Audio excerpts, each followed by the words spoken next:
ಮುಂದಿನ ಸುದ್ದಿ ನೋಡೋಣ. ಹೈಕೋರ್ಟ್ನಲ್ಲಿ ಕಾಂಗ್ರೆಸ್ ಸರ್ಕಾರಕ್ಕೆ ಮುಖಭಂಗ ಆಗಿದೆ. ರಿಪಬ್ಲಿಕನ್ನರ ವಿರುದ್ಧ ಹಾಕಿದ್ದಂತಹ ಕೇಸ್ ಏನಿದೆ, ತಪ್ಪು ಕೇಸ್, ಅದು ಖುಲಾಸೆ ಆಗಿದೆ. ರಾಜ್ಯ ಸರ್ಕಾರಕ್ಕೆ ಹೈಕೋರ್ಟ್ ತೀವ್ರವಾಗಿ ತಪರಾಕಿ ಕೊಟ್ಟಿದೆ. ಅರ್ಣಬ್ ಗೋಸ್ವಾಮಿ, ರಿಪಬ್ಲಿಕ್ ಕನ್ನಡದ editor in chief Arnab Goswami ಅವರ ವಿರುದ್ಧದ ಕೇಸ್ ಏನು ಹಾಕಿತ್ತು ಅದಕ್ಕೆ ಹೈಕೋರ್ಟ್ ಗರಂ ಆಗಿದೆ. ಯಾಕಂತಂದ್ರೆ ಸಾಕ್ಷ್ಯಗಳೇ ಇಲ್ಲ. ಯಾವ ಸಾಕ್ಷ್ಯದ ಆಧಾರದಲ್ಲಿ ಕೇಸ್ ದಾಖಲಾಗಿದೆ ಅಂತ ಪ್ರಶ್ನೆ ಮಾಡಿದ್ದಾರೆ ಕೋರ್ಟ್. ಜಡ್ಜ್ ಅವರ ಪ್ರಶ್ನೆಗೆ ಸರ್ಕಾರ ಉತ್ತರ ನೀಡಿಲ್ಲ. ಯಾಕಂದ್ರೆ ಉತ್ತರ ಇಲ್ಲ. ಅಲ್ಲಿ ಈ ಸೆಕ್ಷನ್ ಹೆಂಗ್ ಅಪ್ಲೈ ಆಗುತ್ತೆ, ಇದರಲ್ಲಿ ರಿಪಬ್ಲಿಕ್ ಕನ್ನಡ ಅಥವಾ ರಿಪಬ್ಲಿಕ್ ಮಾಡಿರ್ತಕ್ಕಂಥ ತಪ್ಪೇನು, ಅಥವಾ ಅರ್ಣಬ್ ಗೋಸ್ವಾಮಿ ಅವ್ರ ಮೇಲೆ ಈ ತರ ಕೇಸ್ ಹಾಕಿದ್ರಲ್ಲ, ಏನು ತಪ್ಪಿದೆ, ಇದರಲ್ಲಿ ಅಫೆನ್ಸ್ ಏನು ಅನ್ನೋಂಥ ಪ್ರಶ್ನೆನ ಕೋರ್ಟ್ ಕೇಳಿದೆ. ಉತ್ತರ ಕೊಡಕ್ಕೆ ಸರ್ಕಾರದ ಹತ್ರ ಉತ್ತರ ಇಲ್ಲ. ಕೋರ್ಟ್ ಟೈಮ್ ವೇಸ್ಟ್ ಮಾಡ್ತೀರಾ ಅಂತ ಕೋರ್ಟ್ ಚೀಮಾರಿ ಹಾಕಿದೆ. ಸೊ ಅಲ್ಲಿ ಪ್ರಮುಖ ಅಂಶಗಳು ಏನು ಉಲ್ಲೇಖ ಆಗಿದೆ ಅನ್ನೋದ್ರ ಬಗ್ಗೆ ಮತ್ತೊಂದು ಡೀಟೇಲ್ಸ್ ಲಭ್ಯವಾಗ್ತಾ ಇದೆ. ಇದೇ ವಿಚಾರಕ್ಕೆ ಸಂಬಂಧಪಟ್ಟಂತೆ ಅರ್ಣಬ್ ಗೋಸ್ವಾಮಿ ವಿರುದ್ಧ ಸುಳ್ಳು ಕೇಸ್ ಹಾಕಲಾಗಿದೆ ಅಂತ ಹೈಕೋರ್ಟ್ ಛೀಮಾರಿ ಹಾಕಿದೆ. ಅರ್ಣಬ್ ಗೋಸ್ವಾಮಿ ಯಾವುದೇ ತಪ್ಪು ಮಾಡಿಲ್ಲ, ಹೈಕೋರ್ಟ್ ಈ ರೀತಿ ಅಭಿಪ್ರಾಯ ವ್ಯಕ್ತಪಡಿಸಿದೆ. ಅರ್ಣಬ್ ಪ್ರಜಾಪ್ರಭುತ್ವದ 4ನೇ ಅಂಗದ ಪ್ರಖ್ಯಾತ ವ್ಯಕ್ತಿ, ಅವ್ರನ್ನ ಟಾರ್ಗೆಟ್ ಮಾಡಿ ಸುಳ್ಳು ಕೇಸ್ ಹಾಕಿದ್ದೀರಿ. ಇಲ್ಲಿ ಆಗಿರುವಂತಹ ಬೆಳವಣಿಗೆಗಳಿಗೂ ವರದಿ ಪ್ರಸಾರ ಆಗಿದ್ದಕ್ಕೂ ನೀವು ದಾಖಲು ಮಾಡಿರುವಂತಹ ಸೆಕ್ಷನ್ಗಳಿಗೂ ಯಾವುದಕ್ಕೂ ಕೂಡ ಒಂದಕ್ಕೊಂದು ಸಂಬಂಧ ಇಲ್ಲ ಅನ್ನೋದನ್ನ ಬಹಳ ಸ್ಪಷ್ಟವಾಗಿ ಹೈಕೋರ್ಟ್ ಇಲ್ಲಿ ಉಲ್ಲೇಖ ಮಾಡಿದೆ. ಈ ಕೇಸ್ನಲ್ಲಿ ಅರ್ಣಬ್ ಅವರನ್ನ ಯಾಕೆ ಎಳೆತಂದಿದ್ದೀರಿ, ಅದಕ್ಕೆ ಕಾರಣನೇ ಇಲ್ಲ ಅಂತ ಹೈಕೋರ್ಟ್ ಇಲ್ಲಿ ಪ್ರಮುಖ ಅಂಶವನ್ನ ಉಲ್ಲೇಖ ಮಾಡಿದೆ. ಈ ಬಗ್ಗೆ ಮತ್ತಷ್ಟು ಡೀಟೇಲ್ಸ್ ಅನ್ನ ಕೊಡ್ತಾ ಹೋಗ್ತಾರೆ ನಮ್ಮ ಪ್ರತಿನಿಧಿ ನಾಗರಾಜ್ ಅಪ್ಪಸಂದ್ರ ದೂರವಾಣಿ ಸಂಪರ್ಕದಲ್ಲಿ. ನಾಗರಾಜ್, ಎಕ್ಸಾಕ್ಟ್ಲಿ ಹೈಕೋರ್ಟ್ ಈ ಸುದ್ದಿ ವಿಚಾರಕ್ಕೆ ಸಂಬಂಧಪಟ್ಟಂತೆ ಉಲ್ಲೇಖ ಮಾಡಿರುವಂತಹ ಅಂಶಗಳ ಬಗ್ಗೆ ಡೀಟೇಲ್ಸ್ ಅನ್ನ ಕೊಡೋದಾದ್ರೆ.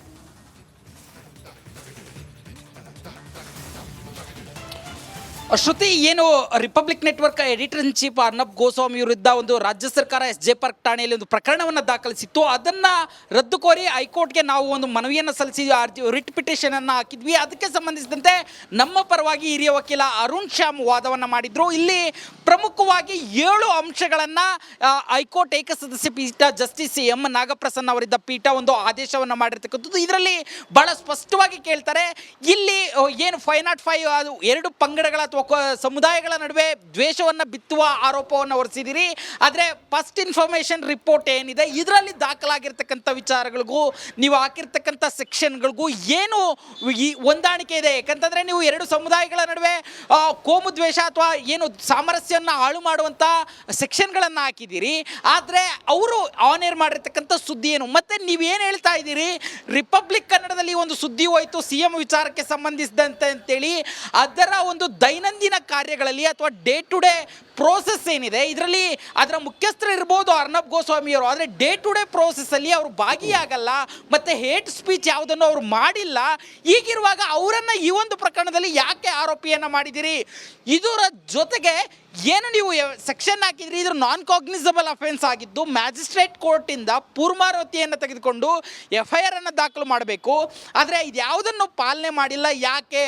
ಜೊತೆಗೆ ಅರ್ಣಬ್ ಗೋಸ್ವಾಮಿ ಅವರು ಮಾಡಿರ್ತಕ್ಕಂಥ ಅಪರಾಧ ಏನು ಅಂತೇಳಿ ಒಂದು ಪ್ರಶ್ನೆಯನ್ನು ಹೈಕೋರ್ಟ್ ಎತ್ತುತ್ತೆ. ಇದಕ್ಕೆ ಏನು ಪಬ್ಲಿಕ್ ಪ್ರಾಸಿಕ್ಯೂಟರ್ ಯಾವುದೇ ಉತ್ತರವನ್ನು ಕೊಡೋದಿಲ್ಲ. ಅದನ್ನು ಕೂಡ ಒಂದು ಆದೇಶ ಪ್ರತಿಯಲ್ಲಿ ಒಟ್ಟು 19 ಪುಟಗಳ ಆದೇಶ ಪ್ರತಿಯನ್ನು ಬರೆಸಲಾಗಿದೆ, ಅದರಲ್ಲಿ ದಾಖಲು ಮಾಡಿರ್ತಕ್ಕಂಥದ್ದು. ಹೀಗೆ ಒಟ್ಟು 7 ಅಂಶಗಳನ್ನು ಇಟ್ಕೊಂಡು ಕೇವಲ ಅರ್ಣಬ್ ಗೋಸ್ವಾಮಿ ಪತ್ರಿಕೋದ್ಯಮದ ಒಬ್ಬ ಪ್ರಭಾವಿ ವ್ಯಕ್ತಿ ಮತ್ತು ಅವರ ಅಭಿವ್ಯಕ್ತಿ ಮತ್ತು ವಾಕ್ ಸ್ವಾತಂತ್ರ್ಯವನ್ನು ಹತ್ತಿಕ್ಕುವ ನಿಟ್ಟಿನಲ್ಲಿ ಈ ಒಂದು FIR ದಾಖಲಿಸಲಾಗಿದೆ ಅನ್ನೋ ಒಂದು ಮಾರ್ಮಿಕವಾದಂಥ ಆದೇಶವನ್ನು ಬರೆಸಿ ಹೈಕೋರ್ಟ್ ಏಕಸದಸ್ಯ ಪೀಠ ಆದೇಶವನ್ನು ನೀಡಿರ್ತಕ್ಕಂಥದ್ದು. ಶ್ರುತಿ, ಇದನ್ನ ಬಹುಶಃ ಶ್ರುತಿ ಹೇಳಬೇಕು ಅಲ್ಲ, ನನಗೆ ಎಕ್ಸಾಕ್ಟ್ಲಿ ಏನನ್ಸುತ್ತೆ ಅಂದ್ರೆ ದ್ವೇಷದ ರಾಜಕಾರಣ ನೋಡಿದ್ವಿ, ಆದ್ರೆ ಮಾಧ್ಯಮಗಳ ಮೇಲೂ ಕೂಡ ರಾಜ್ಯ ಸರ್ಕಾರಕ್ಕೊಂದು ದ್ವೇಷನ ಅಂತ ಹೈಕೋರ್ಟ್ ಇಲ್ಲಿ ಉಲ್ಲೇಖ ಮಾಡಿರುವಂತಹ ಅಂಶಗಳು ಕೂಡ ಇಲ್ಲಿ ದ್ವೇಷ ಅನ್ನೋದು ಬಹಳ ಸ್ಪಷ್ಟವಾಗಿ ಕಾಣಿಸುತ್ತೆ. ಸಿದ್ದರಾಮಯ್ಯನವ್ರು ಹೇಳಬೇಕು, ಅವರು ಲಾ ಚೆನ್ನಾಗಿ ಗೊತ್ತಿರೋರು, ಅವರು ಅಡ್ವೊಕೇಟ್ ಆಗಿದ್ದಂಥವ್ರು.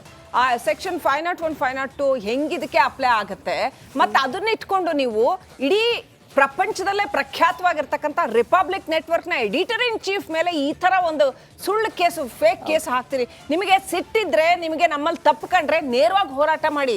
ನೇರವಾಗಿ ತಪ್ಪೇನಿದೆ ಅದನ್ನ ಹೇಳಿ. ಏನಾದರೂ ಇದ್ದರೆ ಅಕಸ್ಮಾತ್ ಏನೂ ಇಲ್ಲ ಅಂದರೆ ಇಂಥದ್ದು ಸುಳ್ಳು ಪಳ್ಳು ಕೇಸ್ ಹಾಕ್ಕೊಂಡು ಯಾಕೆ ಸುಮ್ಮನೆ ದ್ವೇಷ ಸಾಧಿಸೋಕ್ಕೆ ನೋಡ್ತೀರಾ ಅನ್ನೋದು ನಿಜಕ್ಕೂ ಸಿಲಿ. ಇದು ಬಹಳ ಸಿಲಿ. ಇದು ಕರ್ನಾಟಕದಲ್ಲಿ ಪತ್ರಿಕೋದ್ಯಮನ ತುಳಿಯೋದಕ್ಕೆ ನೇರವಾಗಿ ದಿಟ್ಟವಾಗಿ ನಾವು ಮಾತನಾಡೋ ಅಂತ ನಿರ್ಭೀತಿಯಿಂದ ರಿಪಬ್ಲಿಕ್ ಮಾಡ್ತಾ ಇರ್ತಕ್ಕಂಥ ಪತ್ರಿಕೋದ್ಯಮನ ತುಳಿಯೋದಕ್ಕೆ ಮಾಡ್ತಾ ಇರ್ತಕ್ಕಂಥ ಪ್ರಯತ್ನನ ಇದು ಅನ್ನೋದು ನಮ್ಮ ಪ್ರಶ್ನೆ. ಹೈಕೋರ್ಟ್ ಮಾರ್ಮಿಕವಾಗಿ ಅದೇ ವಿಚಾರಗಳನ್ನ ಪ್ರಮುಖ ಅಂಶಗಳಾಗಿ ಉಲ್ಲೇಖ ಮಾಡೋದನ್ನ ಗಮನಿಸ್ತಾ ಇದ್ವಿ. ಮುಂದಿನ ಸುದ್ದಿ ನೋಡೋಣ. ಹೈಕೋರ್ಟ್ನಲ್ಲಿ ಕಾಂಗ್ರೆಸ್ ಸರ್ಕಾರಕ್ಕೆ ಮುಖಭಂಗ ಆಗಿದೆ. ರಿಪಬ್ಲಿಕನ್ನರ ವಿರುದ್ಧ ಹಾಕಿದ್ದಂತಹ ಕೇಸ್ ಏನಿದೆ, ತಪ್ಪು ಕೇಸ್, ಅದು ಖುಲಾಸೆ ಆಗಿದೆ. ರಾಜ್ಯ ಸರ್ಕಾರಕ್ಕೆ ಹೈಕೋರ್ಟ್ ತೀವ್ರವಾಗಿ ತಪರಾಕಿ ಕೊಟ್ಟಿದೆ. ಅರ್ಣಬ್ ಗೋಸ್ವಾಮಿ, ರಿಪಬ್ಲಿಕ್ ಕನ್ನಡದ editor in chief Arnab Goswami ಅವರ ವಿರುದ್ಧದ ಕೇಸ್ ಏನು ಹಾಕಿತ್ತು ಅದಕ್ಕೆ ಹೈಕೋರ್ಟ್ ಗರಂ ಆಗಿದೆ. ಯಾಕಂತಂದ್ರೆ ಸಾಕ್ಷ್ಯಗಳೇ ಇಲ್ಲ. ಯಾವ ಸಾಕ್ಷ್ಯದ ಆಧಾರದಲ್ಲಿ ಕೇಸ್ ದಾಖಲಾಗಿದೆ ಅಂತ ಪ್ರಶ್ನೆ ಮಾಡಿದ್ದಾರೆ ಕೋರ್ಟ್. ಜಡ್ಜ್ ಅವರ ಪ್ರಶ್ನೆಗೆ ಸರ್ಕಾರ ಉತ್ತರ ನೀಡಿಲ್ಲ. ಯಾಕಂದ್ರೆ ಉತ್ತರ ಇಲ್ಲ. ಅಲ್ಲಿ ಈ ಸೆಕ್ಷನ್ ಹೆಂಗ್ ಅಪ್ಲೈ ಆಗುತ್ತೆ, ಇದರಲ್ಲಿ ರಿಪಬ್ಲಿಕ್ ಕನ್ನಡ ಅಥವಾ ರಿಪಬ್ಲಿಕ್ ಮಾಡಿರ್ತಕ್ಕಂಥ ತಪ್ಪೇನು, ಅಥವಾ ಅರ್ಣಬ್ ಗೋಸ್ವಾಮಿ ಅವ್ರ ಮೇಲೆ ಈ ತರ ಕೇಸ್ ಹಾಕಿದ್ರಲ್ಲ, ಏನು ತಪ್ಪಿದೆ, ಇದರಲ್ಲಿ ಅಫೆನ್ಸ್ ಏನು ಅನ್ನೋಂಥ ಪ್ರಶ್ನೆನ ಕೋರ್ಟ್ ಕೇಳಿದೆ. ಉತ್ತರ ಕೊಡಕ್ಕೆ ಸರ್ಕಾರದ ಹತ್ರ ಉತ್ತರ ಇಲ್ಲ. ಕೋರ್ಟ್ ಟೈಮ್ ವೇಸ್ಟ್ ಮಾಡ್ತೀರಾ ಅಂತ ಕೋರ್ಟ್ ಛೀಮಾರಿ ಹಾಕಿದೆ. ಸೊ ಅಲ್ಲಿ ಪ್ರಮುಖ ಅಂಶಗಳು ಏನು ಉಲ್ಲೇಖ ಆಗಿದೆ ಅನ್ನೋದ್ರ ಬಗ್ಗೆ ಮತ್ತೊಂದು ಡೀಟೇಲ್ಸ್ ಲಭ್ಯವಾಗ್ತಾ ಇದೆ. ಇದೇ ವಿಚಾರಕ್ಕೆ ಸಂಬಂಧಪಟ್ಟಂತೆ ಅರ್ಣಬ್ ಗೋಸ್ವಾಮಿ ವಿರುದ್ಧ ಸುಳ್ಳು ಕೇಸ್ ಹಾಕಲಾಗಿದೆ ಅಂತ ಹೈಕೋರ್ಟ್ ಛೀಮಾರಿ ಹಾಕಿದೆ. ಅರ್ಣಬ್ ಗೋಸ್ವಾಮಿ ಯಾವುದೇ ತಪ್ಪು ಮಾಡಿಲ್ಲ. ಹೈಕೋರ್ಟ್ ಈ ರೀತಿ ಅಭಿಪ್ರಾಯ ವ್ಯಕ್ತಪಡಿಸಿದೆ. ಅರ್ಣಬ್ ಪ್ರಜಾಪ್ರಭುತ್ವದ 4ನೇ ಅಂಗದ ಪ್ರಖ್ಯಾತ ವ್ಯಕ್ತಿ. ಅವ್ರನ್ನ ಟಾರ್ಗೆಟ್ ಮಾಡಿ ಸುಳ್ಳು ಕೇಸ್ ಹಾಕಿದ್ದೀರಿ. ಇಲ್ಲಿ ಆಗಿರುವಂತಹ ಬೆಳವಣಿಗೆಗಳಿಗೂ ವರದಿ ಪ್ರಸಾರ ಆಗಿದ್ದಕ್ಕೂ ನೀವು ದಾಖಲು ಮಾಡಿರುವಂತಹ ಸೆಕ್ಷನ್ಗಳಿಗೂ ಯಾವುದಕ್ಕೂ ಕೂಡ ಒಂದಕ್ಕೊಂದು ಸಂಬಂಧ ಇಲ್ಲ ಅನ್ನೋದನ್ನ ಬಹಳ ಸ್ಪಷ್ಟವಾಗಿ ಹೈಕೋರ್ಟ್ ಇಲ್ಲಿ ಉಲ್ಲೇಖ ಮಾಡಿದೆ. ಈ ಕೇಸ್ನಲ್ಲಿ ಅರ್ಣಬ್ ಅವರನ್ನ ಯಾಕೆ ಎಳೆತಂದಿದ್ದೀರಿ, ಅದಕ್ಕೆ ಕಾರಣನೇ ಇಲ್ಲ ಅಂತ ಹೈಕೋರ್ಟ್ ಇಲ್ಲಿ ಪ್ರಮುಖ ಅಂಶವನ್ನ ಉಲ್ಲೇಖ ಮಾಡಿದೆ. ಈ ಬಗ್ಗೆ ಮತ್ತಷ್ಟು ಡೀಟೇಲ್ಸ್ ಅನ್ನ ಕೊಡ್ತಾ ಹೋಗ್ತಾರೆ ನಮ್ಮ ಪ್ರತಿನಿಧಿ ನಾಗರಾಜ್ ಅಪ್ಪಸಂದ್ರ ದೂರವಾಣಿ ಸಂಪರ್ಕದಲ್ಲಿ. ನಾಗರಾಜ್, ಎಕ್ಸಾಕ್ಟ್ಲಿ ಹೈಕೋರ್ಟ್ ಈ ಸುದ್ದಿ ವಿಚಾರಕ್ಕೆ ಸಂಬಂಧಪಟ್ಟಂತೆ ಉಲ್ಲೇಖ ಮಾಡಿರುವಂತಹ ಅಂಶಗಳ ಬಗ್ಗೆ ಡೀಟೇಲ್ಸ್ ಅನ್ನ ಕೊಡೋದಾದ್ರೆ.